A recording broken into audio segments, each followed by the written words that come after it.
Morning, sir. Can you tell us your name and spell your last name for the record? Good morning, Marcus Moncur, Moncur. Your witness. How are you currently employed? I'm a senior deputy with the Kern County Sheriff's Office. How long have you been employed as a Kern County Sheriff Deputy? 13 years. What is your current assignment? My current assignment is I'm assigned to the electronic monitoring and sheriff's parole program. What was your assignment back in 2014, August timeframe? I was assigned as a patrol substation patrol senior deputy or detective to the Tehachapi substation. Now, on August 17th, 2014, did you receive a dispatch to 1582 Goodrick Drive? I did. What's the reason for the dispatch, if you recall?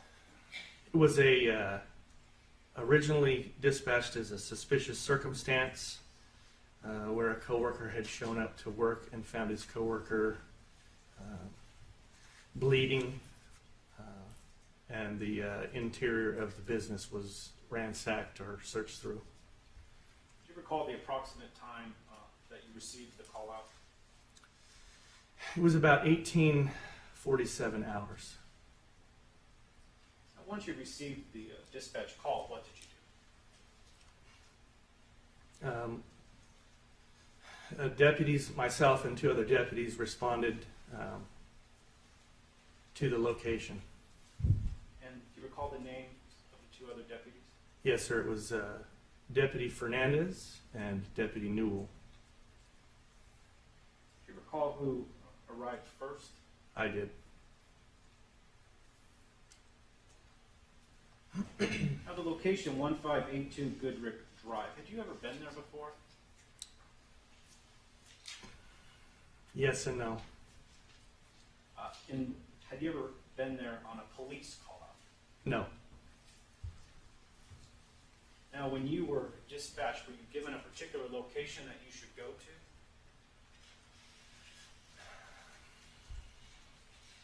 No. So when you were en route, what were you looking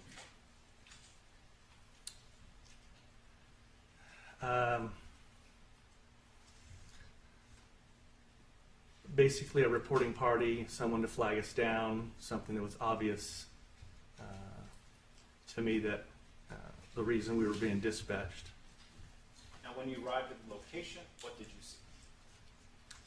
When I pulled through the complex, I saw a man, his name's Sean Ware, kneeling probably about 50 yards away from a roll-up door. Was that door open or closed? It was open. Once you observed Mr. Ware, what did you do? I got out of my car to approach him to ask the nature of what was going on. What was his condition? He was knelt down, I believe, his face in his hands, crying and kind of panicking. What did you do once you made contact with Mr. Ware? I didn't make any verbal contact with him. I was just able to get close enough to see his demeanor. Deputy Fernandez was essentially right behind me. I sent her to talk to him. The open roll-up door caught my attention, and so I turned my focus to the building. Once you turned the focus to the building, where did you go? I went directly to the open door, looked inside quickly to ascertain what was going on.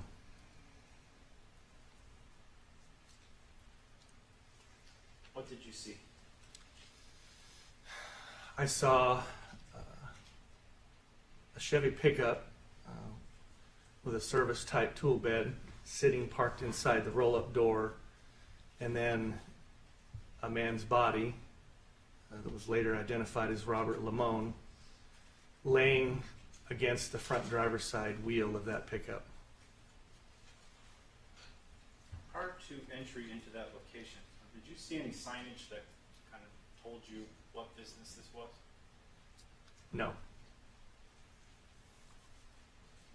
once you entered, what did you do? I took a direct approach to the body, and when I got to where I could see better, I saw Mr. Limon was laying in a pool of blood. There was a lump on top of his head. His one eye was almost shut, and the other one was close as well, and I saw signs of lividity in his arm. You say signs of lividity. What do you mean? Lividity is the settling or pooling of the blood when the heart stops pumping to push it through your body, and it tends to start to turn kind of a purple color.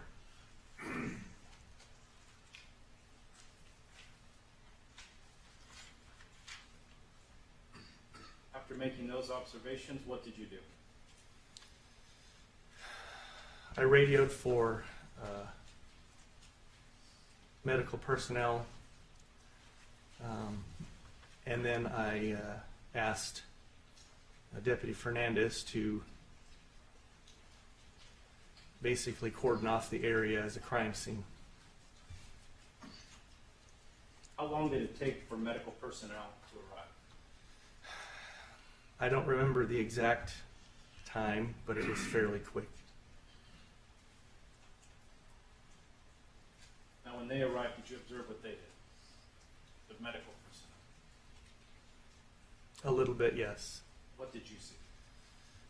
They attached, I'm not familiar with their equipment, but they attached a piece of equipment that looks for signs of life in the body.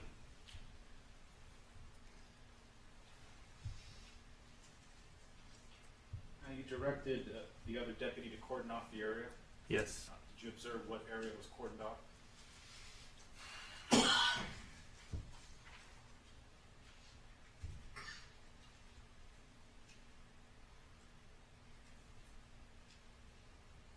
I'm sorry, it's been a while. I believe we cordoned off with crime scene tape at least the major opening and extended it to would be the west. Based on that cordoned off area, did you do anything else? I started a crime scene log, which I maintained for the duration of the initial investigation. What is a crime scene log? Crime scene log documents who enters the crime scene, at what time, how long they're there, when they left. It would document who they are, what rank they are, that sort of thing. Did you make any contact with other law enforcement personnel, such as detectives? I did. What did you do? Procedural wise, with a homicide call out, detectives like to have a brief on the information that we have, so that kind of brings them up to speed as to the nature of why we're there, what we've seen, what's been done, and then they formulate their investigation, what they need to do after that. So you briefed detectives on scene. I did.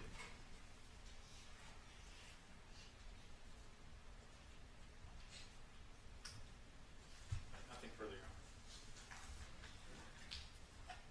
So Cherry Crump, Yes.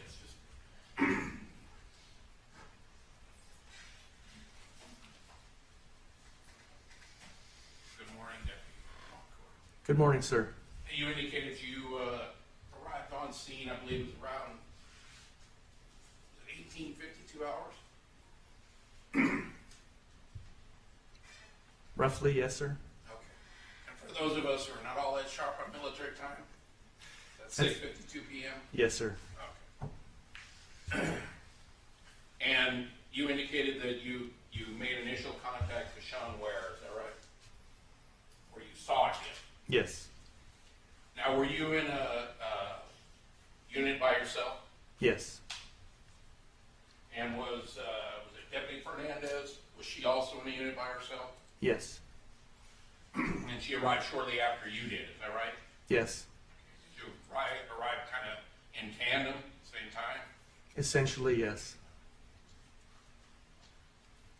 And you indicated that once you arrived on scene, you made the initial observations as to the body laying on the floor of the warehouse, is that right? Yes. Would it be accurate to say that you did not interview Sean Ware? That's correct. That was done by Deputy Fernandez? Yes, sir. And you called for medical personnel, is that right? Yes. How long after you arrived at the scene saw the body laying on the floor of the warehouse and made your assessment of the scene, was it before you called medical personnel? Almost immediately. So you were there at 1852 and you almost immediately called for medical personnel to show up, is that right? Yes.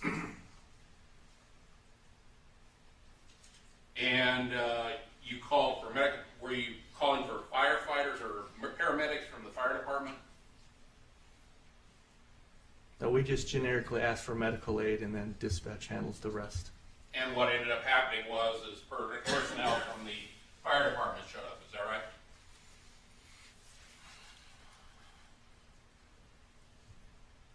I don't recall specifically if they showed up first or not, but that wouldn't be uncommon. Well, have you reviewed you said you prepared the crime scene access log, is that right? Yes. Did you get an opportunity to review that prior to your testimony here today? No.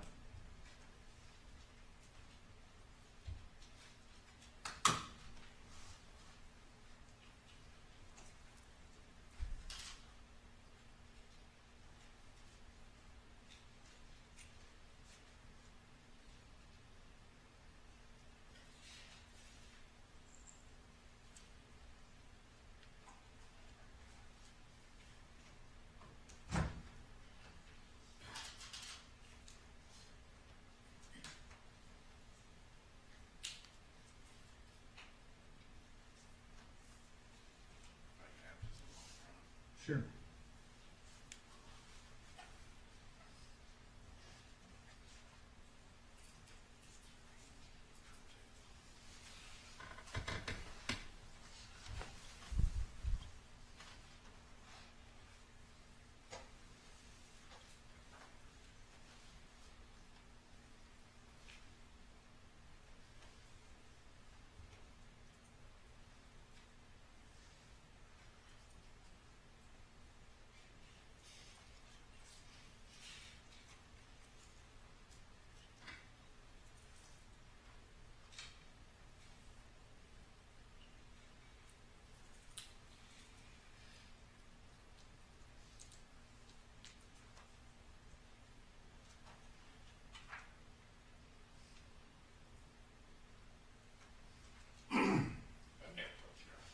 Please.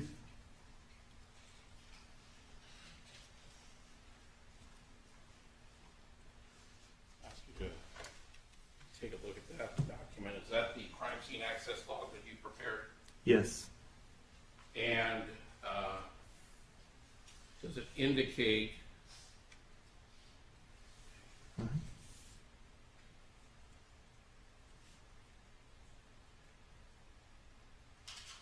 what time that the paramedic personnel and fire personnel arrived on scene, according to your access log? It does? What does it indicate?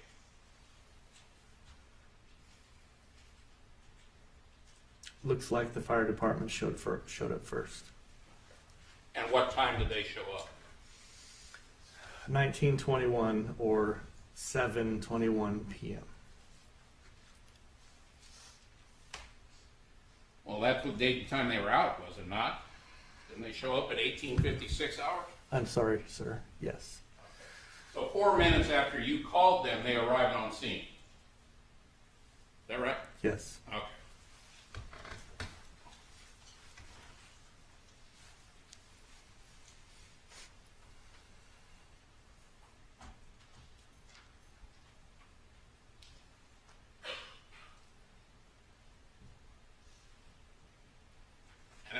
they arrived on scene, that they then used whatever equipment it was to do some assertion as to attempting to locate vital signs on Robert Limon. Is that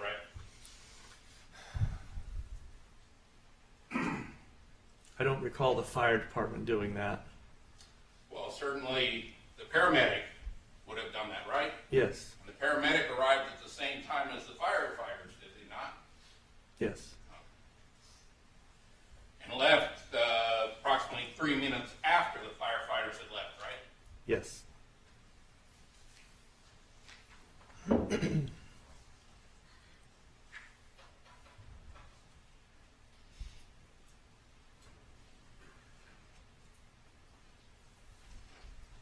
I have no further questions at this time, Your Honor. Mr. Smith?